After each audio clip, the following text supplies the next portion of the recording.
With your support, we can raise your voice globally.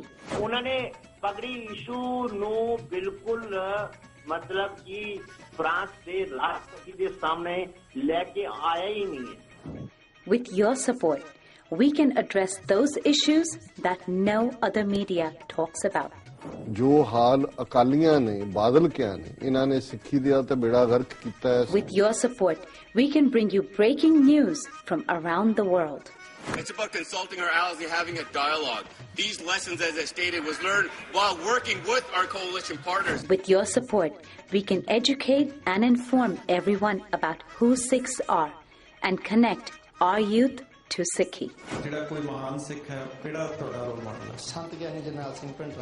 And it's just, representative of a culture that's all about peace.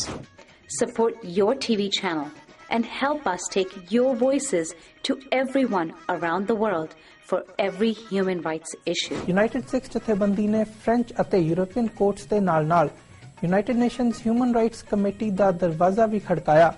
All of this is only possible with your generous donations. Continue your support to us and let's go further together. To donate today, please log on to our website www.tv84.tv and donate via PayPal on our website, or you can mail us your donations to TV84 36-01 37th Avenue, Long Island City, New York 11101.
Waheguru ji ਕਾ ਖਾਲਸਾ ਵਾਹਿਗੁਰੂ ਜੀ ਕੀ ਫਤਿਹ। ਮੈਂ ਤੁਹਾਡੀ host Farid Kaur news TV 84 ਦੇ ਨਾਲ viewers.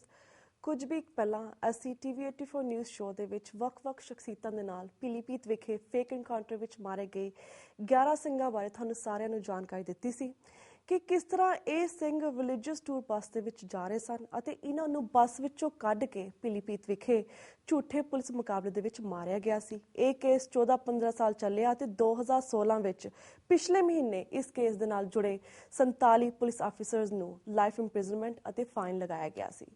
Viewers, ਕੱਲ ਪੀਲੀਭੀਤ ਦੀ ਇੱਕ ਹੋਰ ਦਿਲ ਦਹਿਲਾਨ ਵਾਲੀ ਨਿਊਜ਼ ਸਾਹਮਣੇ ਆਈ ਹੈ ਜਿਸ ਦੇ ਵਿੱਚ 1994 ਨੂੰ ਨਵੰਬਰ ਦੀ 8 ਤੇ 9 ਤਾਰੀਖ ਨੂੰ ਕੁਝ ਪੁਲਿਸ ਆਫੀਸਰਸ ਅਤੇ ਜੇਲ੍ਹ ਸਟਾਫ ਦੇ ਵੱਲੋਂ 28 ਟਾਡਾ ਦੇ ਅਧੀਨ ਸਿੱਖ ਕੈਦੀਆਂ ਨੂੰ ਇੱਕ ਵੈਰਕ ਵਿੱਚੋਂ ਬਾਹਰ ਕੱਢ ਕੇ ਰਾਡਸ ਅਤੇ ਡੰਡਿਆਂ ਦੇ ਨਾਲ ਮਾਰ-ਮਾਰ ਕੇ ਟੌਰਚਰ ਕੀਤਾ ਗਿਆ ਸੀ। ਇਹਨਾਂ 28 ਸਿੱਖ ਕੈਦੀਆਂ ਵਿੱਚੋਂ 7 ਸਿੱਖ ਕੈਦੀ ਇਸ ਟੌਰਚਰ ਨੂੰ ਨਾ ਸਹਾਰਦੇ ਹੋਏ ਸ਼ਹੀਦ ਹੋ ਗਏ ਸਨ ਅਤੇ ਬਾਕੀ ਦੇ 21 ਬਹੁਤ ਬੁਰੀ ਤਰ੍ਹਾਂ ਜ਼ਖਮੀ ਅਤੇ ਡਿਸੇਬਲਡ ਹੋਏ ਸੀ। ਵਿਊਅਰਸ, ਇਸ ਘਟਨਾ ਸੰਬੰਧੀ ਅਦਾਲਤ ਵਿੱਚ ਕੇਸ ਚੱਲਦਾ ਰਿਹਾ ਪਰ 2007 ਦੇ ਵਿੱਚ ਅਦਾਲਤ ਵਿੱਚੋਂ ਇਹ ਕੇਸ ਵਿਡਰਾ ਕਰ ਦਿੱਤਾ ਗਿਆ ਸੀ। ਦੁੱਖ ਦੀ ਗੱਲ ਇਹ ਹੈ ਕਿ ਇਸ ਕੇਸ ਵਿੱਚ ਸਾਨੂੰ ਇਨਸਾਫ ਨਹੀਂ ਮਿਲਿਆ ਅਤੇ ਹੁਣ ਵੋਟਾਂ ਨੇੜੇ ਆਉਂਦਿਆਂ ਹੀ ਸਿਆਸੀ ਪਾਰਟੀਆਂ ਨੇ ਆਪਣੀ ਰਾਜਨੀਤਿਕ ਗੇਮ ਸ਼ੁਰੂ ਕਰ ਦਿੱਤੀ ਹੈ। ਇਹਨਾਂ ਨੇ ਇੱਕ ਦੂਜੇ ਨੂੰ ਬਲੇਮ ਕਰਨਾ ਸ਼ੁਰੂ ਕਰ ਦਿੱਤਾ ਹੈ ਪਰ ਕੁਐਸਚਨ ਉੱਠਦਾ ਹੈ ਕਿ ਇਸ ਕੇਸ ਵਿੱਚ ਨਵੰਬਰ 1984 ਵਾਂਗੂ ਇਹ ਸਾਰਾ ਕੇਸ ਜਿਹੜਾ ਲਟਕਦਾ ਰਹੇਗਾ ਜਾਂ ਇਸ ਦੇ ਵਿੱਚ ਸਾਨੂੰ ਇਨਸਾਫ ਮਿਲੇਗਾ। ਸੋ ਇਸ ਕੇਸ ਦੇ ਵਿੱਚ ਅਸੀਂ ਗੱਲਬਾਤ ਕਰਨ ਦੇ ਲਈ ਅਤੇ ਹੋਰ ਵੇਰਵਾ ਲੈਣ ਦੇ ਲਈ ਅਸੀਂ ਅੱਜ ਲਾਈਨ ਤੇ ਲੈ ਕੇ ਆਂਦਾ ਹੈ ਸਿੱਖ ਸਿਆਸਤ ਦੇ ਐਡੀਟਰ ਸਰਦਾਰ ਪਰਮਜੀਤ ਸਿੰਘ ਗਾਜ਼ੀ ਜੀ ਨੂੰ, ਜਿਹੜੇ ਕਿ ਇਸ ਵੇਲੇ ਸਾਡੇ ਨਾਲ ਫੋਨ ਲਾਈਨ ਤੇ ਜੁੜ ਚੁੱਕੇ ਨੇ। ਆਓ ਆਪਣੇ ਸਵਾਲਾਂ ਦਾ ਸਿਲਸਿਲਾ ਇਹਨਾਂ ਨਾਲ ਜਾਰੀ ਕਰਦੇ ਹਾਂ। ਜੀ ਵੀਰ ਜੀ, ਵਾਹਿਗੁਰੂ ਜੀ ਕਾ ਖਾਲਸਾ ਵਾਹਿਗੁਰੂ ਜੀ ਕੀ ਫਤਿਹ। ਵਾਹਿਗੁਰੂ ਜੀ ਕਾ ਖਾਲਸਾ ਵਾਹਿਗੁਰੂ ਜੀ ਕੀ ਫਤਿਹ ਜੀ। ਸੋ ਵੀਰ ਜੀ, ਅੱਜ ਤੁਹਾਨੂੰ ਅਸੀਂ ਵੇਰਵੇ ਸਾਹਿਬ ਪੀਲੀਭੀਤ ਵਾਲੇ ਜਿਹੜੇ 2 ਕੇਸਿਸ ਨੇ ਇਸ ਸੰਬੰਧੀ ਗੱਲਬਾਤ ਕਰਾਂਗੇ। ਪਿਛਲੇ ਮਹੀਨੇ ਵੀ ਪੀਲੀਭੀਤ ਦਾ ਕੇਸ ਸਾਹਮਣੇ ਆਇਆ ਸੀਗਾ ਤੇ ਜਿਹੜੀ ਹੁਣ ਅੱਜ ਜਾਂ ਕੱਲ ਖਬਰ ਆਈ ਹੈ ਪੰਜਾਬ ਦੇ ਵਿੱਚ, ਇਸ ਨੇ ਸਾਡਾ ਦਿਲ ਦਹਿਲਾ ਦਿੱਤਾ ਹੈਗਾ ਵੀ ਕਿਸ ਤਰ੍ਹਾਂ 28 ਕੈਦੀ ਸੀਗੇ, ਉਹਨਾਂ ਦੇ ਵਿੱਚ 7 ਨੂੰ ਇਹਨਾਂ ਨੇ ਮਾਰ ਦਿੱਤਾ ਹੈਗਾ ਟੌਰਚਰ ਕਰ ਕਰਕੇ, ਤੇ ਜਿਹੜੇ ਬਾਕੀ ਦੇ 21 ਸੀ ਕਿਸ ਤਰ੍ਹਾਂ ਡਿਸੇਬਲ ਸੀਗੇ, ਜਿਹਨਾਂ ਦੀ ਸਟੋਰੀਜ਼ ਵਗੈਰਾ ਸਾਰੀਆਂ ਅਸੀਂ ਆਨਲਾਈਨ ਤੇ ਪੜ੍ਹੀਆਂ ਨੇ। ਤਾਂ ਜਿਸ ਤਰ੍ਹਾਂ ਹੁਣ ਜਿਹੜੇ ਲੋਕ ਨੇ ਇਸ ਨਾਲ ਜੁੜੇ ਹੋਏ, ਜਿਹੜੇ ਉਹ ਲੋਕ ਬਾਹਰ ਘੁੰਮ ਰਹੇ ਨੇ, ਆਫੀਸਰਸ ਬਾਹਰ ਘੁੰਮ ਰਹੇ ਨੇ, and I would like to ask you ਕਿ ਇਹ ਕੇਸ ਸੀਗਾ, ਇਸ ਦਾ ਹੋਰ ਵੀ ਵੇਰਵਾ ਸਾਡੇ ਦਰਸ਼ਕਾਂ ਨੂੰ ਸਾਂਝਾ ਕਰੋ ਅਤੇ ਤੁਹਾਨੂੰ ਕੀ ਲੱਗਦਾ ਕਿ ਇਸ ਕੇਸ ਦੇ ਵਿੱਚ ਫਿਊਚਰ ਦੇ ਵਿੱਚ ਕੀ ਹੋਵੇਗਾ, ਇਸ ਦਾ ਕੀ ਸੱਟਾ ਨਿਕਲੇਗਾ, ਇਸ ਬਾਰੇ ਸਾਨੂੰ ਜਾਣਕਾਰੀ ਦਿਓ। ਹਾਂਜੀ ਦੇਖੋ, ਵੈਸੇ ਤਾਂ ਇਹਨਾਂ ਮਾਮਲਿਆਂ ਬਾਰੇ ਪਹਿਲਾਂ ਬਹੁਤੀ ਜ਼ਿਆਦਾ ਕੋਈ ਜਾਣਕਾਰੀ ਨਹੀਂ ਸੀਗੀ। ਜਿਹੜੀ 1991 ਵਾਲੀ ਸਿੱਖ ਯਾਤਰੂਆਂ ਨੂੰ ਬੱਸ ਵਿੱਚੋਂ ਕੱਢ ਕੇ ਮਾਰਨ ਦੀ ਘਟਨਾ ਸੀਗੀ, ਉਹਦਾ ਵੀ ਕੇਸ ਪੀਲੀਭੀਤ ਦੇ ਵਿੱਚ ਚੱਲ ਰਿਹਾ ਸੀ, ਪਰ ਕਿਸੇ ਨੂੰ ਕੋਈ ਉਹਦੇ ਬਾਰੇ ਦੇ ਵਿੱਚ ਬਹੁਤੀ ਜ਼ਿਆਦਾ ਜਾਣਕਾਰੀ ਨਹੀਂ ਸੀ, ਨਾ ਹੀ ਇਸ ਗੱਲ ਦੀ ਕੋਈ ਖਾਸ ਇਸ ਤੋਂ ਪਹਿਲਾਂ ਚਰਚਾ ਸੀਗੀ। 1 ਅਪ੍ਰੈਲ ਨੂੰ ਜਿਸ ਦਿਨ 47 ਪੁਲਿਸ ਵਾਲਿਆਂ ਨੂੰ ਅਦਾਲਤ ਨੇ, CBI ਅਦਾਲਤ ਨੇ ਦੋਸ਼ੀ ਠਹਿਰਾਇਆ, ਉਸ ਦਿਨ ਹੀ ਬਹੁਤੇ ਬੰਦੇ ਨੂੰ ਉਸ ਦਿਨ ਹੀ ਪਤਾ ਲੱਗਾ ਕਿ ਇਸ ਤਰ੍ਹਾਂ ਦਾ ਵੀ ਕੋਈ ਕੇਸ ਹੋਇਆ ਸੀਗਾ, ਕਿਉਂਕਿ ਬਹੁਤ ਜ਼ਿਆਦਾ ਸਮਾਂ, ਤਕਰੀਬਨ 25 ਸਾਲ ਦਾ ਸਮਾਂ ਬੀਤ ਗਿਆ ਸੀਗਾ ਜੀ। ਤੇ ਪਰ ਕਾਰਵਾਈ ਜਿਹੜੀ ਆ ਉਹ ਅਸੀਂ ਪਰਿਵਾਰਾਂ ਨੂੰ ਵੀ ਬਾਅਦ ਦੇ ਵਿੱਚ ਮਿਲੇ ਸੀਗੇ, ਤੇ ਖਾਸ ਕਰਕੇ ਸਤਕੂਹੇ ਤੋਂ ਹਰਮਿੰਦਰ ਸਿੰਘ ਮਿੰਟਾ ਉਹਨਾਂ ਦਾ ਜਿਹੜਾ ਪਰਿਵਾਰ ਸੀ, ਉਹ ਬਜ਼ੁਰਗਾਂ ਨੇ ਕਾਫੀ ਸ਼ਿੱਦਤ ਦੇ ਨਾਲ ਇਸ ਕੇਸ ਨੂੰ ਹਰ ਹਾਲਾਤ ਦੇ ਵਿੱਚ ਪਿਛਲੇ 25 ਸਾਲਾਂ ਦੇ ਦੌਰਾਨ, ਕਿਉਂਕਿ ਆਮ ਹੀ ਆਪਾਂ ਦੇਖੀਦਾ ਵੀ ਤਰੀਕ ਤਾਂ ਆਪਣੇ ਲੋਕਲ ਅਦਾਲਤ ਦੇ ਵਿੱਚ ਜਾ ਕੇ ਵੀ ਭੁਗਤਣੀ ਬੜੀ ਮੁਸ਼ਕਿਲ ਹੁੰਦੀ ਆ, ਤੇ ਇੰਨੀ ਦੂਰ ਦੂਸਰੇ ਤੀਸਰੇ ਸੂਬੇ ਦੇ ਵਿੱਚ ਜਾ ਕੇ ਉੱਥੇ ਮਤਲਬ ਤਰੀਕ ਭੁਗਤਣੀ, ਉਹ ਵੀ ਕੇਸ ਪੁਲਿਸ ਦੇ ਖਿਲਾਫ ਕਾਫੀ ਮੁਸ਼ਕਿਲ ਹਾਲਾਤਾਂ ਦੇ ਵਿੱਚੋਂ ਲੰਘ ਕੇ ਉਹਨਾਂ ਨੇ ਕੇਸ ਨੂੰ ਚਲਾਇਆ। ਉਸ ਦਿਨ ਹੀ ਬਹੁਤੇ ਬੰਦਿਆਂ ਨੂੰ ਪਤਾ ਲੱਗਾ ਕਿ ਇਸ ਤਰ੍ਹਾਂ ਦਾ ਵੀ ਕੋਈ ਮਾਮਲਾ ਹੋਇਆ ਸੀਗਾ ਜਾਂ ਇਹਦਾ ਕੋਈ ਕੇਸ ਚੱਲ ਰਿਹਾ ਸੀ। ਚਲੋ 4 ਤਰੀਕ ਨੂੰ ਉਹਨਾਂ ਨੂੰ ਸਜ਼ਾ ਹੋਈ ਹੈ ਜੀ। ਤੇ ਵੈਸੇ ਤਾਂ ਜਿੰਨਾ ਲੰਬਾ ਸਮਾਂ ਇਹ ਕੇਸ ਚੱਲਿਆ ਉਹਦੇ ਵਿੱਚ ਬੇਸ਼ੱਕ 47 ਪੁਲਿਸ ਵਾਲਿਆਂ ਨੂੰ ਸਜ਼ਾ ਹੋਈ, ਪਰ ਇਹਨੂੰ ਕੋਈ ਬਹੁਤਾ ਜ਼ਿਆਦਾ ਪੁਖਤਾ ਗੱਲ ਨਹੀਂ ਸੀ ਕਹੀ ਜਾ ਸਕਦੀ, ਕਿਉਂਕਿ ਇੰਨਾ ਲੰਬਾ ਸਮਾਂ ਹੀ ਜਿਹੜੀ ਖੱਜਲ ਖੁਆਰੀ ਆ ਉਹ ਆਪਣੇ ਆਪ ਦੇ ਵਿੱਚ ਹੀ ਕਿਸੇ ਵੀ ਪੀੜਤ ਦੇ ਲਈ ਬੜੀ ਵੱਡੀ ਬੇਇਨਸਾਫੀ ਹੁੰਦੀ ਹੈ। ਪਰ ਖੈਰ ਜਿਸ ਤਰ੍ਹਾਂ ਦਾ ਇੱਥੋਂ ਦਾ ਨਿਜ਼ਾਮ ਹੈ ਉਹਦੇ ਮੁਤਾਬਕ ਕਾਫੀ ਠੀਕ ਫੈਸਲਾ ਉਹਨੂੰ ਮੰਨਿਆ ਜਾ ਰਿਹਾ ਸੀ। ਇਸੇ ਦੌਰਾਨ ਹੀ ਪਰਸੋਂ ਦਾ ਟ੍ਰਿਬਿਊਨ ਦੇ ਵੱਲੋਂ ਇਸ ਗੱਲ ਦਾ ਖੁਲਾਸਾ ਕੀਤਾ ਗਿਆ ਕਿ ਇੱਕ ਹੋਰ ਮਾਮਲਾ ਪੀਲੀਭੀਤ ਦਾ ਇਸੇ ਦੇ ਨਾਲ ਜੁੜਵਾ ਹੋਇਆ 1994 ਦੇ ਵਿੱਚ। 8 ਤੇ 9 ਨਵੰਬਰ 1994 ਦੀ ਦਰਮਿਆਨੀ ਰਾਤ ਨੂੰ ਪੀਲੀਭੀਤ ਦੀ ਜੋ ਜ਼ਿਲ੍ਹਾ ਜੇਲ੍ਹ ਸੀ ਉਹਦੇ ਵਿੱਚ 28 ਕੈਦੀ ਜਿਹੜੇ ਸੀਗੇ, ਸਿੱਖ ਕੈਦੀ, ਉਹ ਟਾਟਾ ਦੇ ਤਹਿਤ ਉਹਨਾਂ ਦੇ ਉੱਪਰ ਇਲਜ਼ਾਮ ਇਹ ਸੀਗਾ ਕਿ ਇਹ ਖਾੜਕੂਆਂ ਨੂੰ ਪੁਨਾਹ ਦਿੰਦੇ ਆ। ਤੋ ਇਸ ਇਲਜ਼ਾਮ ਦੇ ਹੇਠ ਤਾੜਾ ਲਾ ਕੇ ਉਹਨਾਂ ਨੂੰ ਨਜ਼ਰਬੰਦ ਕੀਤਾ ਹੋਇਆ ਸੀ। ਉਸ ਤੋਂ ਬਾਅਦ ਦੇ ਵਿੱਚ ਉਹਨਾਂ ਨੂੰ 8-9 ਨਵੰਬਰ ਦੀ ਦਰਮਿਆਨੀ ਰਾਤ ਨੂੰ ਕੱਢ ਕੇ ਜੇਲ੍ਹ ਸਟਾਫ ਦੇ ਵੱਲੋਂ ਬਹੁਤ ਬੁਰੇ ਤਰੀਕੇ ਦੇ ਨਾਲ ਉਹਨਾਂ ਦੇ ਉੱਪਰ ਤਸ਼ੱਦਦ ਕੀਤਾ ਗਿਆ, ਜਿਹਦੇ ਨਤੀਜੇ ਵਜੋਂ 7 ਕੈਦੀਆਂ ਦੀ ਜਿਹੜੀ ਆ ਉਹ ਮੌਤ ਹੋਈ, ਬਾਕੀ ਬਹੁਤ ਜ਼ਿਆਦਾ ਗੰਭੀਰ ਜ਼ਖਮੀ ਹੋਏ। ਸਮਾਜਵਾਦੀ ਪਾਰਟੀ ਮੁਲਾਇਮ ਸਿੰਘ ਯਾਦਵ ਦੀ ਜੋ ਹੁਣ ਜਾਣਕਾਰੀ ਸਾਹਮਣੇ ਆਈ ਆ ਅਖਬਾਰਾਂ ਦੇ ਰਾਹੀਂ, ਉਹਦੇ ਮੁਤਾਬਕ ਮੁਲਾਇਮ ਸਿੰਘ ਯਾਦਵ ਦੀ ਅਗਵਾਈ ਵਾਲੀ ਸਮਾਜਵਾਦੀ ਪਾਰਟੀ ਦੀ ਹੀ ਸਰਕਾਰ ਸੀਗੀ ਉਸ ਸਮੇਂ ਉੱਤਰ ਪ੍ਰਦੇਸ਼ ਦੇ ਵਿੱਚ ਤੇ ਸਮਾਜਵਾਦੀ ਪਾਰਟੀ ਦੇ ਹੀ ਇੱਕ ਲੋਕਲ ਲੀਡਰ ਗਿਆਨੀ ਤਰਲੋਕ ਸਿੰਘ ਨੇ ਇਸ ਘਟਨਾ ਦੀ ਸ਼ਿਕਾਇਤ ਪੁਲਿਸ ਦੇ ਕੋਲ ਕੀਤੀ। ਉਸ ਤੋਂ ਬਾਅਦ ਦੇ ਵਿੱਚ ਮਾਮਲਾ ਦਰਜ ਹੋਇਆ, ਇੱਕ ਸਿਪਾਹੀ ਦੀ ਗ੍ਰਿਫਤਾਰੀ ਵੀ ਹੋਈ ਪਰ ਉਹਨੂੰ ਜ਼ਮਾਨਤ ਮਿਲ ਗਈ, ਬਾਕੀਆਂ ਅਫਸਰਾਂ ਨੂੰ ਵੀ ਜ਼ਮਾਨਤ ਮਿਲ ਗਈ। ਮਾਮਲਾ ਜਿਹੜਾ ਆ ਉਹ ਚੱਲਦਾ ਚੱਲਦਾ 2007 ਤੱਕ ਫਿਰ ਅਖੀਰੀ ਉਹਨਾਂ ਦੇ ਖਿਲਾਫ ਚਲਾਨ ਪੇਸ਼ ਹੋ ਗਿਆ ਕਤਲ ਦਾ। ਪਰ 2007 ਦੇ ਵਿੱਚ ਜਾ ਕੇ ਮੁਲਾਇਮ ਸਿੰਘ ਯਾਦਵ ਦੀ ਦੁਬਾਰਾ ਸਰਕਾਰ ਸੀ, ਇਹਨਾਂ ਨੇ ਹੇਠਲੀ ਅਦਾਲਤ ਦੇ ਵਿੱਚੋਂ ਹੀ ਉਹ ਕੇਸ ਸਾਰਾ ਵਾਪਸ ਲੈ ਲਿਆ। ਮਤਲਬ ਕਿਸੇ ਬੰਦੇ ਦੀ ਪੁਲਿਸ ਵਾਲੇ ਇਹ ਕਾਰਵਾਈ ਅੰਜਾਮ ਦਿੰਦੇ ਨੇ, ਜੇਲ੍ਹ ਦੇ ਜਿਹੜੇ ਸਟਾਫ ਹੈ 7 ਵਿਅਕਤੀਆਂ ਦੀ ਮੌਤ ਹੁੰਦੀ ਹੈ ਤੇ ਮਾਮਲਾ ਕਤਲ ਦਾ ਦਰਜ ਹੁੰਦਾ, ਪਰ ਅਖੀਰੀ ਕਿਸੇ ਬੰਦੇ ਦੀ ਗ੍ਰਿਫਤਾਰੀ ਨਹੀਂ ਹੁੰਦੀ। ਉਹਨਾਂ ਸਾਰਿਆਂ ਨੂੰ ਪਹਿਲੋਂ ਜ਼ਮਾਨਤਾਂ ਮਿਲਦੀਆਂ, ਫਿਰ ਸਰਕਾਰ ਉਹਨਾਂ ਦੇ ਖਿਲਾਫ ਕੇਸ ਵਾਪਸ ਲੈ ਲੈਂਦੀ ਹੈ।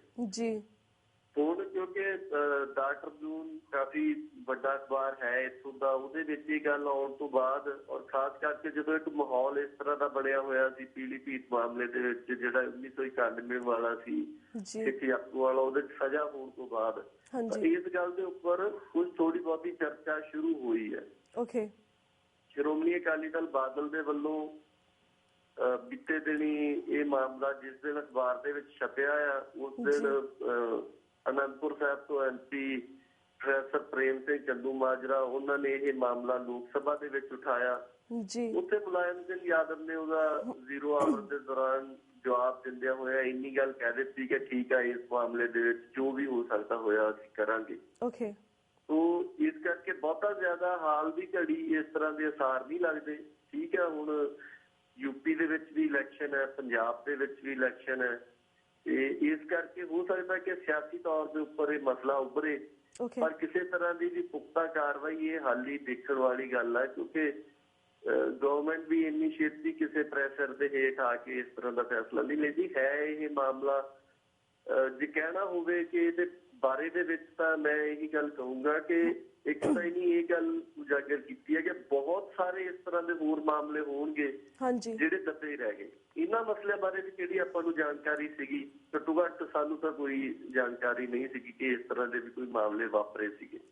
ਨਾ ਹੀ ਕਦੀ ਇਹਨਾਂ ਦੇ ਬਾਰੇ ਦੇ ਵਿੱਚ ਪੜ੍ਹਿਆ ਸੁਣਿਆ ਸੀ, ਨਾ ਹੀ ਕਿਸੇ ਦੇ ਨਾਲ ਚਰਚਾ ਹੋਈ ਸੀਗੀ। ਪਰ ਹੁਣ ਇਹਨਾਂ ਦੇ ਸਾਹਮਣੇ ਆਉਣ ਦੇ ਨਾਲ ਇਹ ਗੱਲ ਤਾਂ ਹੈ ਕਿ ਜਿੰਨੇ ਵਿਆਪਕ ਪੈਮਾਨੇ ਦੇ ਉੱਪਰ ਇਹ ਘਟਨਾਵਾਂ ਵਾਪਰੀਆਂ ਸੀਗੀਆਂ ਉਹ ਉਸੇ ਨੂੰ ਇਹ ਜ਼ਾਹਰ ਕਰਦੀਆਂ ਨੇ। ਔਰ ਦੂਸਰਾ, ਜਿਹੜੀ ਇੰਡੀਅਨ ਸਟੇਟ ਦੀ ਯੂਨਿਟੀ ਦੀ ਪਾਲਿਸੀ ਰਹੀ ਹੈ ਇਹਨਾਂ ਦੋਸ਼ੀਆਂ ਨੂੰ ਬਚਾਉਣ ਦੀ, ਉਹਦੀ ਵੀ ਇਹ ਨੰਗੀ ਚਿੱਟੀ ਉਦਾਹਰਨ ਹੈ ਕਿ ਤੁਸੀਂ ਕੇਸ ਹੀ ਨਹੀਂ ਚੱਲਣ ਦੇ ਰਹੇ। ਜੀ ਬਿਲਕੁਲ। ਤੇ ਵੀਰ ਜੀ, ਇਹ ਤਾਂ ਆਪਾਂ ਗੱਲ ਕੀਤੀ, ਤੁਸੀਂ ਗੱਲ ਕੀਤੀ ਕਿਸ ਤਰ੍ਹਾਂ ਭਾਰਤ ਦੀ ਗਵਰਨਮੈਂਟ ਕਿਆ ਰੋਲ ਪਲੇ ਕਰਦੀ ਹੈ ਜੋ ਸਿੰਘਾਂ ਦੇ ਕੇਸ ਚੱਲਦੇ ਨੇ ਜਾਂ ਕਿਸ ਤਰ੍ਹਾਂ ਕੇਸ ਲਟਕਦੇ ਰਹੇ ਨੇ।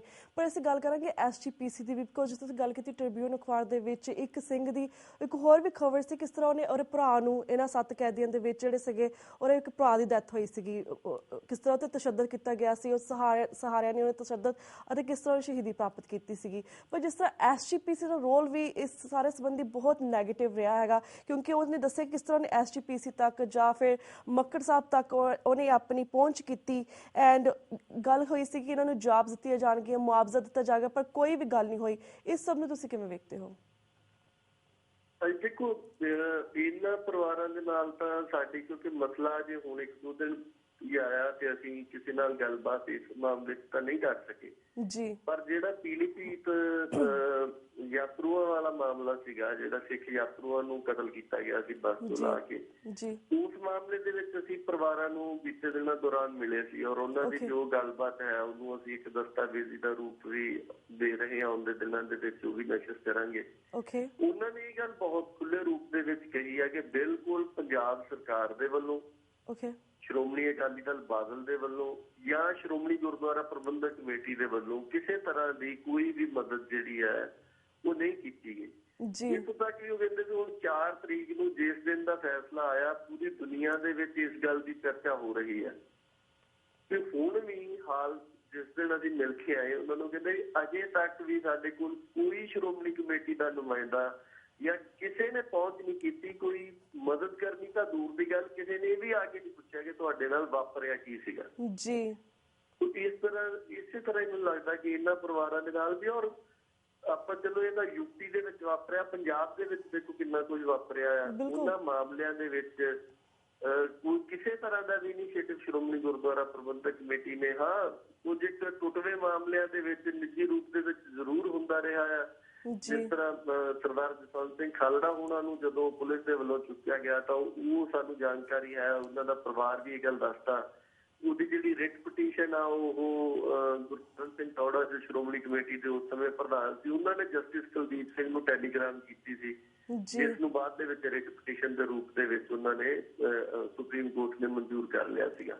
ਸੋ ਇਸ ਤਰ੍ਹਾਂ ਦੀਆਂ ਕੁਝ ਟੁੱਟਵੇਂ ਰੂਪ ਦੇ ਵਿੱਚ ਗੱਲਾਂ ਵਾਪਰੀਆਂ। ਇੱਕ ਸੰਸਥਾ ਦੇ ਤੌਰ ਦੇ ਉੱਪਰ ਅਸੀਂ ਕਹੀਏ ਕਿ ਸ਼੍ਰੋਮਣੀ ਗੁਰਦੁਆਰਾ ਪ੍ਰਬੰਧਕ ਕਮੇਟੀ ਨੇ ਘੱਟੋ ਘੱਟ ਪੀਲੀਭੀਤ ਦੇ ਮਾਮਲੇ ਦੇ ਵਿੱਚ ਜਾਂ ਦੂਸਰੇ ਮਾਮਲਿਆਂ ਦੇ ਵਿੱਚ ਵੀ ਆਪਾਂ ਦੇਖਦੇ ਹਾਂ ਜਿਸ ਸੰਸਥਾ ਦੇ ਰੂਪ ਚ ਜਿਸ ਤਰ੍ਹਾਂ ਇਹ ਦਾਅਵਾ ਕੀਤਾ ਜਾਂਦਾ ਕਿ ਸਿੱਖਾਂ ਦੀ ਪੂਰੀ ਦੁਨੀਆ ਦੇ ਸਿੱਖਾਂ ਦੀ ਨੁਮਾਇੰਦਾ ਕਰਦੀ ਜਥੇਬੰਦੀ ਆ। ਅਕਸਰ ਹੀ ਇਹ ਦਾਅਵਾ ਜਿਹੜਾ ਉਹ ਸ਼੍ਰੋਮਣੀ ਗੁਰਦੁਆਰਾ ਪ੍ਰਬੰਧਕ ਕਮੇਟੀ ਦੇ ਪ੍ਰਬੰਧਕਾਂ ਵੱਲੋਂ ਕੀਤਾ ਜਾਂਦਾ ਜੀ, ਉਸ ਦਾਅਵੇ ਦੇ ਮੁਕਾਬਲੇ ਦੇ ਵਿੱਚ ਆਪਾਂ ਕਹੀਏ ਤਾਂ ਜ਼ਿੰਮੇਵਾਰੀ ਲੱਗਦਾ ਕਿ ਨਹੀਂ ਨਿਭਾਈ ਗਈ।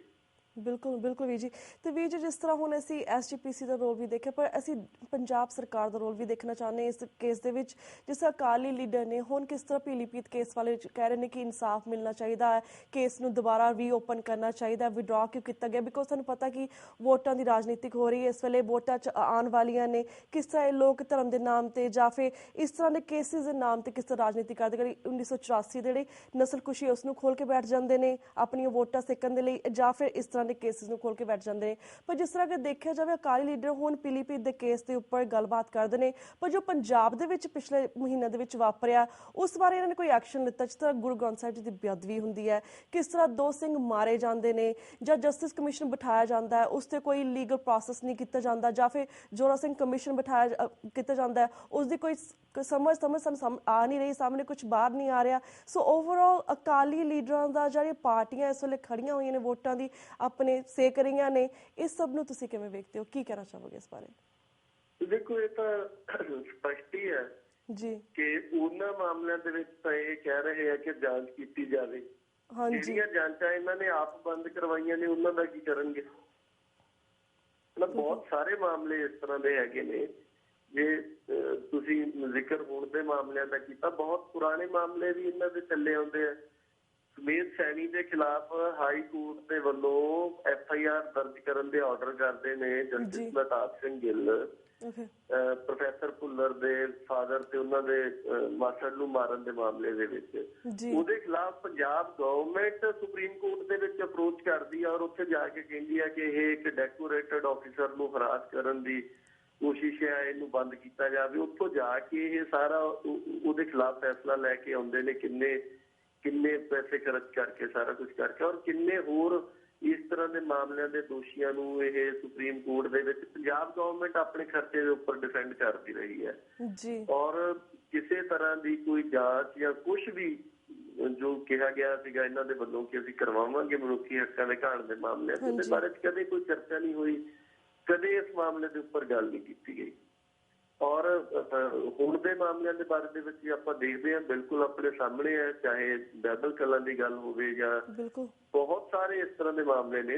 ਜਸਪਾਲ ਸਿੰਘ ਗੁਰਦਾਸਪੁਰ ਨੂੰ ਪੁਲਿਸ ਫਾਇਰਿੰਗ ਦੇ ਵਿੱਚ ਉਹਦੀ ਮੌਤ ਹੁੰਦੀ ਹੈ, ਉਸ ਕੇਸ ਦਾ ਦੱਸੋ ਪੰਜਾਬ ਦੇ ਵਿੱਚ ਕੀ ਬਣਿਆ ਹੈ ਨਾ। ਸ਼ਰੇਆਮ ਇੱਕ ਬੱਚੇ ਨੂੰ ਤੁਸੀਂ ਪਿੱਛੇ ਜਾ ਕੇ ਇੱਕ ਪੀਸਫੁਲ ਪ੍ਰੋਟੈਸਟ ਤੋਂ ਬਾਅਦ ਉਹਨੂੰ ਉੱਥੇ ਜਾ ਕੇ ਗੋਲੀ ਮਾਰੀ ਜਾਂਦੀ ਹੈ, ਔਰ ਉਸ ਮਾਮਲੇ ਦੇ ਵਿੱਚ ਕਲੋਜ਼ਰ ਰਿਪੋਰਟ ਵਾਰ-ਵਾਰ ਜਿਹੜੀ ਆ ਉਹ ਪੰਜਾਬ ਪੁਲਿਸ ਫਾਈਲ ਕਰਦੀ ਹੈ। ਗਵਰਨਮੈਂਟ ਦੇ ਵੱਲੋਂ ਕੋਈ ਇਹਦੇ ਉੱਪਰ ਨਹੀਂ ਨੋਟਿਸ ਲਿਆ ਜਾ ਰਿਹਾ ਜਾਂ ਨੋਟਿਸ ਨਹੀਂ ਲਿਆ ਜਾ ਰਿਹਾ, ਬਲਕਿ ਮੈਂ ਤਾਂ ਕਹੂੰਗਾ ਕਿ ਸਿੱਧੇ ਰੂਪ ਦੇ ਵਿੱਚ ਇਹਨਾਂ ਦੇ ਕਹੇ ਤੇ ਹੀ ਸਭ ਕੁਝ ਹੋ ਰਿਹਾ ਹੈ। ਸੋ ਇਹ ਗੱਲ ਹੈ, ਇਹ ਬੜੀ ਸਪਸ਼ਟ ਜੀ ਗੱਲ ਹੈ, ਕਿਉਂਕਿ ਹੁਣ ਅਕਾਲੀ ਦਲ ਹਾਲ ਦੇ ਵਿੱਚ ਹੀ ਇਹ ਐਲਾਨ ਕਰਕੇ ਹਟਿਆ ਆ ਕਿ ਯੂਪੀ ਦੀ ਇਲੈਕਸ਼ਨ ਦੇ ਵਿੱਚ ਅਸੀਂ 42 ਸਿੱਖ ਵਸੋਂ ਵਾਲੀਆਂ ਜਿਹੜੀਆਂ ਸੀਟਾਂ ਨੇ ਉਹਨਾਂ ਦੇ ਉੱਪਰ ਅਸੀਂ ਆਪਣੇ ਕੈਂਡੀਡੇਟ ਖੜੇ ਕਰਾਂਗੇ। ਉਹਦੇ ਮੱਦੇਨਜ਼ਰ ਇਹਨਾਂ ਵੱਲੋਂ ਉਠਾਇਆ ਜਾ ਰਿਹਾ ਇਹ ਮਸਲਾ। ਪਰ ਇਨ ਐਨੀ ਕੇਸ ਜੇਕਰ ਇਸ ਮਾਮਲੇ ਦੇ ਵਿੱਚ ਜਾਂਚ ਸ਼ੁਰੂ ਹੁੰਦੀ ਹੈ ਜਾਂ ਦਬਾਅ ਬਣਦਾ ਆ, ਉਹ ਇੱਕ ਚੰਗੀ ਗੱਲ ਹੈ। ਪਰ ਇਹਦੇ ਨਾਲ ਇਹ ਕੋਈ ਦੁੱਧ ਧੋਤੇ ਨਹੀਂ ਬਣ ਜਾਂਦੇ ਕਿ ਠੀਕ ਆ ਇਸ ਮਾਮਲੇ ਦੇ ਵਿੱਚ ਤੁਸੀਂ ਆਪਣੇ ਸਿਆਸੀ ਮੁਫਾਦਾਂ ਨੂੰ ਸਾਹਮਣੇ ਰੱਖਦਿਆਂ ਹੋਇਆ ਜਾਂ ਕਿਉਂਕਿ ਉਹ ਹੋਰ ਸਟੇਟ ਦਾ ਮਾਮਲਾ ਤੁਹਾਨੂੰ ਸੂਟ ਕਰਦਾ ਤੁਸੀਂ ਚੁੱਕ ਲਓ, ਉਹਦੇ ਨਾਲ ਤੁਸੀਂ ਦੁੱਧ ਧੋਤੇ ਨਹੀਂ ਬਣ ਜਾਂਦੇ। ਕਿਉਂਕਿ ਪੰਜਾਬ ਦੇ ਵਿੱਚ ਜੋ ਤੁਸੀਂ ਕਰ ਰਹੇ ਹੋ ਉਹ ਵੀ ਲੋਕਾਂ ਦੇ ਸਾਹਮਣੇ, ਉਹ ਕਿਸੇ ਤੋਂ ਲੁਕਿਆ ਛਿਪਿਆ ਨਹੀਂ ਹੈਗਾ। ਬਿਲਕੁਲ ਬਿਲਕੁਲ ਵੀਰ ਜੀ। ਤੇ ਵੀਰ ਜੀ, ਇਹ ਤਾਂ ਅਸੀਂ ਪੀਲੀਭੀਤ ਨਾਲ ਰਿਲੇਟਿਡ ਗੱਲਬਾਤ ਕੀਤੀ, ਪਰ ਹੋਰ ਮੁੱਦਿਆਂ ਦੇ ਉੱਪਰ ਵੀ ਤੁਹਾਡੇ ਅਸੀਂ ਵਿਚਾਰ ਲੈਣਾ ਚਾਹਾਂਗੇ। ਸਭ ਤੋਂ ਪਹਿਲਾਂ ਅਸੀਂ ਸ਼ੁਰੂ ਕਰਦੇ ਹਾਂ SGPC ਤੋਂ, ਜਿਸ ਦਾ ਜਥੇਦਾਰ ਅਕਾਲ ਤਖਤ ਸਾਹਿਬ ਗਿਆਨੀ ਗੁਰਬਚਨ ਸਿੰਘ ਜੀ ਨੇ ਇਹ ਕਿਹਾ ਹੈ ਕਿ ਅਕਾਲ ਤਖਤ ਤੋਂ ਜਿਹੜੇ ਵੀ ਹੁਕਮਨਾਮੇ ਜਾਂ ਫਿਰ ਡਿਸੀਜਨ ਲਿੱਤੇ ਜਾਂਦੇ ਹਨ ਉਹ ਕਿਸੇ ਪੋਲੀਟੀਕਲ ਪਾਰਟੀ ਦੇ ਪ੍ਰੈਸ਼ਰ ਜਾਂ ਫਿਰ ਬਾਦਲ ਪਰਿਵਾਰ ਦੇ ਪ੍ਰੈਸ਼ਰ ਅੰਡਰ ਨਹੀਂ ਲਿੱਤੇ ਜਾਂਦੇ, ਬਲਕਿ ਉਹ ਅਕਾਲ ਤਖਤ ਸਾਹਿਬ ਜਿਹੜੀ ਮਰਿਆਦਾ ਦੇ ਅਧੀਨ ਹੁੰਦੇ ਨੇ। ਇਸ ਸਟੇਟਮੈਂਟ ਨੂੰ ਤੁਸੀਂ ਕਿਵੇਂ ਵੇਖਦੇ ਹੋ? ਕੀ ਕਹਿਣਾ ਚਾਹੋਗੇ ਸਟੇਟਮੈਂਟ ਤੇ? ਦੇਖੋ ਜੀ, ਉਹਨਾਂ ਨੂੰ ਹੁਣ ਲਗਭਗ ਸਮੁੱਚਾ ਪੰਥ, ਸ਼੍ਰੋਮਣੀ ਗੁਰਦੁਆਰਾ ਪ੍ਰਬੰਧਕ ਕਮੇਟੀ, ਅਕਾਲੀ ਦਲ, ਬਾਦਲ ਤੇ ਉਹਨਾਂ ਨਾਲ ਸੰਬੰਧਿਤ ਧਿਰਾਂ ਤੋਂ ਇਲਾਵਾ ਰੱਦ ਕਰ ਚੁੱਕਾ ਜੀ। ਸੋ ਇਸ ਬਾਰੇ ਦੇ ਵਿੱਚ ਕਿਉਂ ਕੀਤਾ ਗਿਆ, ਕਿਉਂ ਲੋਕ ਯਕੀਨ ਨਹੀਂ ਉਹਨਾਂ ਦੇ ਉੱਪਰ ਕਰਦੇ ਬਤੌਰ ਅਕਾਲ ਤਖਤ ਜਥੇਦਾਰ ਜੋ ਦਾਅਵਾ ਕਰਦੇ ਨੇ ਕਿ ਉਹ ਹੈਗੇ ਨੇ, ਇਹ ਗੱਲ ਉਹਨਾਂ ਨੂੰ ਵਿਚਾਰਨੀ ਚਾਹੀਦੀ ਹੈ। ਇਸੇ ਕਰਕੇ ਨਹੀਂ ਨਾ ਕਰਦੇ ਕਿਉਂਕਿ ਫੈਸਲੇ ਜਿਹੜੇ ਆ ਸਪਸ਼ਟ ਰੂਪ ਦੇ ਵਿੱਚ ਜ਼ਿਆਦਾ ਤੌਰ ਤੇ ਨਹੀਂ ਸੀ ਹੋ ਰਹੇ। ਹਾਂ, ਜਿਹੜਾ ਇਹ ਬਿਆਨ ਆਇਆ ਇਹਦਾ ਅਸਲ ਦੇ ਵਿੱਚ ਕੰਟੈਕਸਟ ਇਹ ਹੈ ਕਿ ਬੀਤੇ ਦਿਨਾਂ ਦੇ ਦੌਰਾਨ ਇੱਕ ਕਿਸੇ ਵੱਲੋਂ ਨਿਊਜ਼ ਬਣਾ ਕੇ ਬਕਾਇਦਾ ਉਹਨੂੰ ਅਖਬਾਰੀ ਖਬਰ ਦੀ ਸ਼ਕਲ ਦੇ ਕੇ ਉਹ ਖਬਰ ਬੀਤੇ ਦਿਨੀ ਸੋਸ਼ਲ ਮੀਡੀਆ ਦੇ ਉੱਪਰ ਲਾਈ ਗਈ। ਹਾਲਾਂਕਿ ਉਹਦੇ ਨਾਲ ਕਿਤੇ ਵੀ ਇਹ ਨਹੀਂ ਸੀ ਲਿਖਿਆ ਗਿਆ ਕਿ ਇਹ ਖਬਰ ਕਿਸ ਅਖਬਾਰ ਦੇ ਵਿੱਚ ਛਪੀ ਹੈ, ਕਿਸ ਦਿਨ ਛਪੀ ਹੈ, ਕਿੰਨੇ ਨੰਬਰ ਪੰਨੇ ਤੇ ਛਪੀ ਹੈ, ਕੋਈ ਇਸ ਤਰ੍ਹਾਂ ਦੀ ਜਾਣਕਾਰੀ ਨਹੀਂ ਸੀਗੀ। ਉਹ ਖਬਰ ਇਹ ਸੀ ਕਿ ਗਿਆਨੀ ਗੁਰਬਚਨ ਸਿੰਘ ਦੇ ਵੱਲੋਂ ਇਹ ਬਿਆਨ ਲਾਇਆ ਹੋਇਆ ਸੀਗਾ ਕਿ ਅਕਾਲ ਤਖਤ ਦਾ ਜਿਹੜਾ ਫੈਸਲਾ ਇਹ ਐਲਾਨਿਆ ਗਿਆ ਸੀਗਾ ਸੌਦਾ ਸਾਹਿਬ ਦੀ ਮੁਆਫੀ ਦਾ, ਇਹ ਸਿਆਸੀ ਦਬਾਅ ਹੇਠ ਲਿਆ ਗਿਆ ਸੀ। ਹਾਲਾਂਕਿ ਜਦੋਂ ਸਾਡੇ ਵੀ ਧਿਆਨ ਦੇ ਵਿੱਚ ਆਈ ਤਾਂ ਅਸੀਂ ਵੀ ਕਾਫੀ ਘੋਖ ਪੜਤਾਲ ਕੀਤੀ ਵੀ ਦੇਖਿਆ ਤਾਂ ਜਾਵੇ ਕਿ ਕਿਸ ਅਖਬਾਰ ਦੇ ਵਿੱਚ ਇਹ ਖਬਰ ਛਪੀ ਆ, ਪਰ ਉਹਦਾ ਕੋਈ ਵੀ ਸਰੋਤ ਸਾਹਮਣੇ ਨਹੀਂ ਸੀ ਆ ਰਿਹਾ। ਸੋ ਇਹ ਜਿਹੜਾ ਹਾਲੀਆ ਬਿਆਨ ਆਇਆ ਆ ਇਹ ਉਹਦੇ ਰਿਐਕਸ਼ਨ ਦੇ ਵਿੱਚ ਆਇਆ ਹੈ। ਹਾਂ, ਜਿੱਥੋਂ ਤੱਕ ਇਸ ਬਿਆਨ ਦੇ ਕੰਟੈਕਸਟ ਦੀ ਗੱਲ ਆ, ਮੈਨੂੰ ਲੱਗਦਾ ਕਿ ਸਿੱਖ ਜਗਤ ਦਾ ਬੜਾ ਵੱਡਾ ਹਿੱਸਾ ਇਹਦੇ ਉੱਪਰ ਇੱਕ ਹਾਸੋਹੀਣੇ ਬਿਆਨ ਦੇ ਤੌਰ ਤੇ ਇਹਨੂੰ ਲੈ ਸਕਦਾ ਆ, ਕਿਉਂਕਿ ਇਹ ਗੱਲ ਤਾਂ ਹੁਣ ਚਿੱਟੇ ਦਿਨ ਵਾਂਗੂ ਸਾਫ਼ ਹੈ ਕਿ ਫੈਸਲੇ ਜਿਹੜੇ ਸੀ ਉਹ ਇਹਨਾਂ ਵੱਲੋਂ ਕਿਸ ਤਰ੍ਹਾਂ ਲਏ ਜਾ ਰਹੇ ਸੀਗੇ।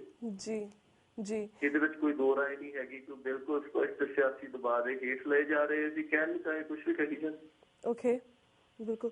ਤਾਂ ਵੀਰ ਜੀ, ਜਿਸ ਤਰ੍ਹਾਂ ਇਹ ਕਾਫੀ ਸਾਰੀਆਂ ਜਿਹੜੀਆਂ SGPC ਹੁਣ ਇਲੈਕਸ਼ਨਸ ਆ ਰਹੀਆਂ ਨੇ, ਇਸ ਸੰਬੰਧੀ ਕਾਫੀ ਸਾਰੀਆਂ ਖਬਰਾਂ ਸਾਹਮਣੇ ਆ ਰਹੀਆਂ ਨੇ। ਇੱਕ ਤਾਂ ਇਹ ਵੀ ਖਬਰ ਸਾਹਮਣੇ ਹੈ ਕਿ ਜਿਸ ਤਰ੍ਹਾਂ ਜਿਹੜੇ ਸਹਿਜਧਾਰੀ ਸਿੱਖ ਨੇ ਉਹਨਾਂ ਨੂੰ ਵੋਟਿੰਗ ਰਾਈਟਸ ਨਹੀਂ ਦਿੱਤੇ ਜਾਣਗੇ। ਤੁਹਾਨੂੰ ਕੀ ਲੱਗਦਾ ਹੈ, ਤੁਸੀਂ ਇਸ ਨੂੰ ਕਿਵੇਂ ਵੇਖਦੇ ਹੋ, ਕੀ ਕਨਸੀਕੁਐਂਸਸ ਹੋਣਗੇ ਇਸ ਦੇ? ਦੇਖੋ, ਇੱਕ ਤਾਂ ਜਿਹੜੀ ਗੱਲ ਤੁਸੀਂ ਕਹੀ SGPC ਇਲੈਕਸ਼ਨਸ ਆ ਰਹੀਆਂ, ਸਾਨੂੰ ਅਸਾਰ ਕੁਝ ਵੱਖਰੇ ਨਜ਼ਰ ਆ ਰਹੇ ਆ।